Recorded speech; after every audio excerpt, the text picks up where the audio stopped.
Hello everyone, welcome back to my YouTube channel AG History Companion. I am Astha Gandhi.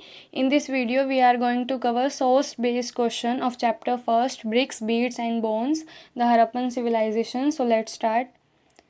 First source is how artifacts are identified, मतलब artifacts जो मिले हैं उनकी identification कैसे की गई. Processing of food required grinding equipment as well as vessels for mixing blending and cooking. जो food की प्रोसेसिंग होती है उसके लिए ग्राइंडिंग इक्विपमेंट चाहिए होते हैं या फिर वेसल चाहिए होते हैं, उनको मिक्स करने के लिए, ब्लेंड करने के लिए और कुक करने के लिए. जैसे अभी हमारे पास कुक करने के लिए बर्तन होते हैं, खाने पीने के लिए बर्तन होते हैं, और ब्लेंड करने के लिए अलग अलग मशीन्स आ गई हैं, जैसे ब्लेंडर हो गया और हैंड ब्लेंडर भी होता है, और मिक्सी हो गई. मतलब सब कुछ चाहिए होता है. अब हमें चाहिए हो तो उस टाइम पे भी चाहिए होता होगा.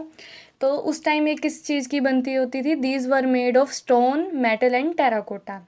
तो ये एक एक्सर्प्ट है एक रिपोर्ट का, जो मोहनजोदारो की रिपोर्ट है. मतलब मोहनजोदारो पे जो एक्सकेवेशंस की गई हैं उसके बेस्ड एक रिपोर्ट बनाई गई थी, उसका एक एक्सर्प्ट है. सो saddle querns are found in considerable numbers and they seem to have been the only means in use for grinding cereals.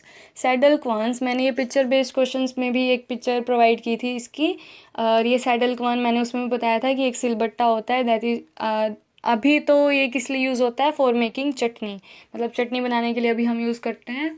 But उस टाइम जैसे अभी हम कनक पिसवाते हैं, उस टाइम मशीन्स तो होती नहीं थी, तो उस time this is mainly use for grinding cereals. As a rule वहाँ का मतलब अगर हमें कुछ भी ग्राइंड करना है तो वो हार्ड ही होना चाहिए. तो as a rule they were रफली made of hard, gritty, igneous rock और sandstone and mostly show signs of hard usage. मतलब हार्ड चीज़ों के ऊपर यूज़ होता था.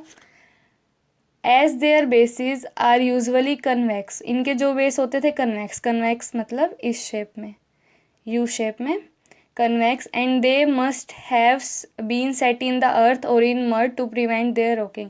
मतलब इनको कहाँ पे सेट किया जाता था? अर्थ में या फिर मड में, ताकि इसके टुकड़े टुकड़े ना हो जाए. 2 main types have been found, इसके 2 मेन टाइप्स मिले हैं. सबसे पहले तो जैसे ये दिखा रखा है कि एक स्टोन के ऊपर एक और स्टोन को पुश्ड एंड रोल्ड, मतलब आगे पीछे ऐसे प्रेस करके आगे पीछे रोल करते हैं. और एक अदर होता है सेकंड स्टोन, वो एक पाउंडर की तरह होता है. और एक जो दूसरा स्टोन होता है, जैसे सिलेंड्रिकल हो गया कोई स्टोन, बट वो ऊपर से ओपन है, नीचे से क्लोज्ड है, और जहाँ से ओपन है उसके अंदर एक पाउंडर से उसको बार बार थम किया जाता है. क्वांस ऑफ द फॉर्मर टाइप मतलब ये वाला. This is mainly use for grain, ये किसके लिए यूज़ होता था? ग्रेन के लिए. और सेकेंड टाइप जो मैंने अभी बताया पाउंडर होता था, वो किसके लिए यूज़ होता था? स्पाइसेस को ग्राइंड करने के लिए, spices for making curries. In fact, stones of this later type are dubbed करी स्टोन्स. मतलब जो दूसरे टाइप के स्टोन्स है जिसकी पिक्चर यहाँ गिवन नहीं है, that is also known as curry stones by our workmen. And our cook asked for the loan of one from the museum for use in kitchen. मतलब उनके जो कुक थे उन्होंने एक बार तो म्यूज़ियम वाले जो मैनेजर वगैरह होंगे उनसे तो परमिशन भी ले रही थी कि इसको किचन में यूज़ करने के लिए दे दो मुझे. So next one is the most ancient system yet discovered. ये ड्रेनेज सिस्टम से रिलेटेड है, और ये मैंने फर्स्ट पार्ट में ड्रेनेज सिस्टम वाला एक क्वेश्चन था, उसमें भी इसके कुछ पॉइंट्स ऐड किए हैं, क्योंकि जब हम इसके पॉइंट्स ऐड करते हैं तो ये थोड़ा मतलब क्या बोलते हैं, थोड़ा इम्प्रेसिव लगता है कि मतलब बॉक्सेस वाला मैटर भी ऐड कर रखा है क्वेश्चन आंसर में. अब इसमें ड्रेन्स में बता रखा है, मैके एक आर्कियोलॉजिस्ट हैं, उन्होंने बताया है कि एवरी जो हाउस की हर एक ड्रेन थी वो स्ट्रीट ड्रेन से कनेक्ट थी. मतलब हर हाउस की ड्रेन स्ट्रीट ड्रेन से कनेक्ट थी, मतलब जो मटेरियल होता था वो स्ट्रीट ड्रेन्स में फ्लो करवा दिया जाता था. Main channels were made of bricks set in mortar and were covered with loose bricks that could be removed for cleaning. जो मेन चैनल्स थे वो ब्रिक्स के बने होते थे, और कवर्ड विद लूज ब्रिक्स मतलब रिमूवेबल ब्रिक्स से कवर्ड होते थे ताकि उनको रिमूव किया जा सके क्लीनिंग के लिए. Sometimes lime was also use for cover. House drains first emptied into a sump or cesspit into which solid matter settled while waste water flowed out into the street drains.